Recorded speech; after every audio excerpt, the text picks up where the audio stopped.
Hello बच्चे, कैसे सब लोग आपके समझ में होंगे। आज मैं लेकर आया हूँ 29 जनवरी को जो फाइनल एग्जाम होने वाला है 9 का, उसका साइंस का मॉडल सेट 1। ये साइंस का मॉडल सेट 1 है, ठीक है। इससे पहले मैं हिंदी का ऑलरेडी डाल रखा हूँ। साथ में अगर आपको चैप्टर वाइज चाहिए, सब्जेक्ट वाइज चाहिए, तो इसका भी प्लेलिस्ट बना हुआ है, एक बार जाकर उसे भी चेकआउट कर लेना। मैं लिंक आई बटन डिस्क्रिप्शन दोनों में दे दूंगा। ये इसमें आपको 40 मार्क्स मिलेगा। 40 क्वेश्चन, हर एक के लिए 4-4 करके ऑप्शन रहेगा। आपको उसमें से किसी एक को टिक करना है। अगर गलत हुआ तो एक्स्ट्रा कोई मार्क्स डिडक्ट नहीं होगा। तो चलिए बिना देर का शुरू करते हैं। ये जो वीडियो होने वाला है ये बाइलिंगुअल रहेगा, जहां पर मैं इंग्लिश और हिंदी दोनों वर्जन क्लियर रहेगा। तो चलिए स्टार्ट करते हैं। पहला वाला, खरपतवार फसल के पौधों को प्रभावित करता है, तो कैसे? तो फसल के विभिन्न संसाधनों के लिए प्रतिस्पर्धा करते हैं, जिससे पोषक तत्व की उपलब्धता जो है वो कम हो जाती है। जबकि दूसरा नंबर क्वेश्चन में आपसे पूछा जा रहा है, पोल्ट्री पक्षी विदेशी नस्ल जिसमें अंडे देने की क्षमता अधिक होती है, किसमें अंडे देने की क्षमता अधिक होती है? तो ये हो जाएगा व्हाइट लेगार्न में अंडे देने की क्षमता जो है वो अधिक होती है। तीसरा नंबर में दिया है, मधुमक्खी के निम्नलिखित प्रजातियों में से कौन सी एक इतावली, जिसको हम लोग बोलते हैं इटालियन स्पेसीज के अंदर में आता है? तो ये हो जाएगा ए नंबर, एपिस मेलिफेरा। चौथा नंबर में आपसे पूछा जा रहा है, बारूद होता है, बारूद जो है वो क्या है? तो बारूद हो जाएगा मिश्रण, इट्स ए मिक्सर। इसके बाद पांचवा नंबर में आपसे पूछा जा रहा है, विभिन्न विधियों से प्राप्त क्यूप्रिक ऑक्साइड के नमूने में कॉपर तथा ऑक्सीजन की प्रतिशत मात्रा एक ही पाई गई है। इसमें जिस नियम की संपुष्टि होती है, मतलब ये किस नियम के आधार पे ऐसा हुआ है, आपको वो बताना है। तो ये हो जाएगा सी नंबर, स्थिर अनुपात का नियम, यानी लॉ ऑफ कांस्टेंट प्रोपोर्शन के तहत ये किया गया है।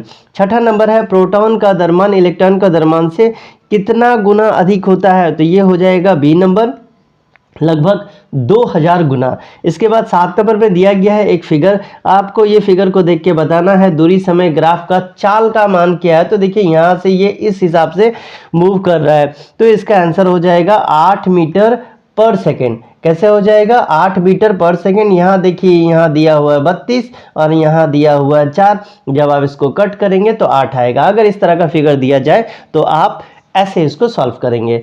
इसके बाद हम लोग आते हैं 8 नंबर में, जहाँ पूछा गया है, एक समान वृत्तीय गति में अगर कोई एक समान इस तरह का गति करता है तो उसका चाल कैसे होगा? तो चाल अचर होगा और वेग जो होगा वो चर रहता है। इसके बाद हम लोग आते हैं 9 नंबर में, जहां पूछा जा रहा है, निम्नलिखित में से कौन सा युग्म गलत है? इसमें से कौन सा जो पेयर है वो गलत है? तो ए नंबर ही, क्लोरोप्लास्ट को हम लोग कोशिका का रसोई घर नहीं कह सकते हैं। इसके बाद 10 नंबर में दिया गया है, पौधे के मूल रोम मिट्टी के जल को अवशोषित करते हैं, किस विधि से ये अवशोषित करते हैं? तो इसको हम लोग पराशरण के नाम से जानते हैं, इंग्लिश में ये डिफ्यूजन हो जाएगा। 11 नंबर में पूछा जा रहा है, इनमें से कौन सा एंडियोप्लाज्मिक रेटिकुलम से संबंधित नहीं है? कौन सा नहीं है? तो ये ऊर्जा उत्पादन का स्थल हो सकता है, ये इसमें नहीं आता है। इसके बाद आते हैं 12 नंबर में, जहां पूछा जा रहा है, परमाणु के नाभिक की खोज किसने की थी? परमाणु के नाभिक का जो खोज है वो किसके द्वारा हुआ था? तो ये रदरफोर्ड के द्वारा हुआ था।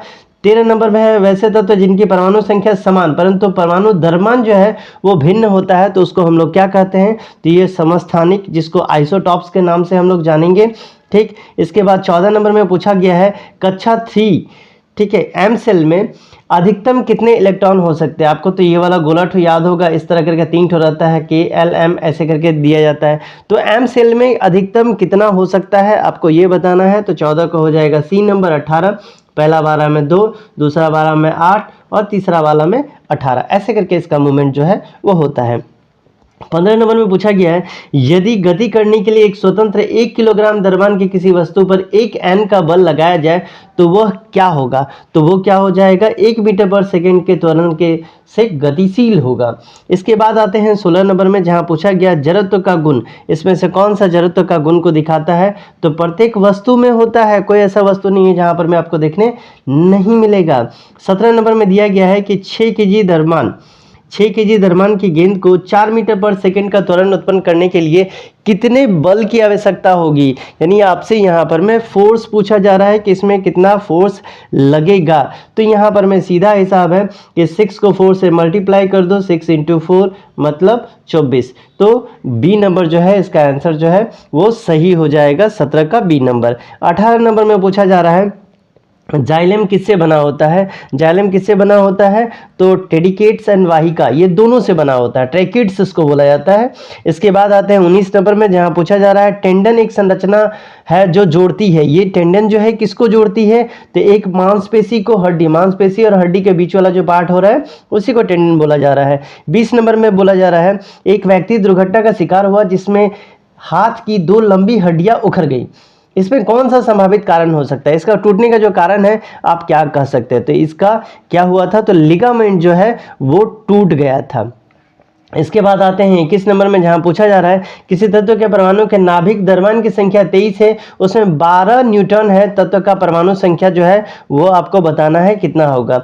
तो आप एक काम करो, 23 में से 12 घटा दो, जो बचेगा वो हो जाएगा आंसर। देखिए कौन सा हो जाएगा? तो ये हो जाएगा आपका 21 का कितना नंबर? ए नंबर। ठीक, इसके बाद हम लोग आते हैं 22 नंबर में, जहां पूछा गया है 300K को सेंटीग्रेड में बदलने का मान क्या होगा? तो ये आप इसमें फार्मूला लगा लेना, इसमें कौन सा मान होगा? आपका आंसर आएगा 27 डिग्री। ठीक है, यानी 300 माइनस 273।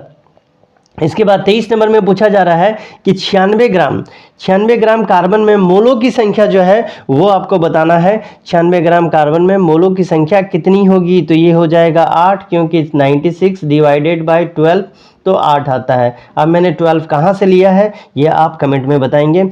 24 नंबर में बोला गया है 2 कणों के बीच गुरुत्वाकर्षण बल होता है, उनके बीच की दूरी को क्या करता है? वर्ग के व्युत्क्रम अनुपाती होता है। इसके बाद 25 नंबर में पूछा जा रहा है यदि कोई अंतरिक्ष यान पृथ्वी के केंद्र से पृथ्वी की त्रिज्या के दोगुनी दूरी पे, कितनी दूरी पे? तो दोगुनी दूरी पर हो, तो उसका गुरुत्वाकर्षण त्वरण जो है वो क्या हो जाएगा? तो उसका गुरुत्वाकर्षण त्वरण जो है वो कितना हो जाएगा? तो ये हो जाएगा आपका 2.45 मीटर पर सेकेंड स्क्वायर। ठीक, इसके बाद हम लोग आते हैं 26 नंबर में, जहां पूछा जा रहा है किसी पदार्थ के अपेक्षित घनत्व बराबर होता है। किसके बराबर होता है? तो पदार्थ का घनत्व जो होता है बटा प्रमाणिक पदार्थ का घनत्व के बराबर होगा।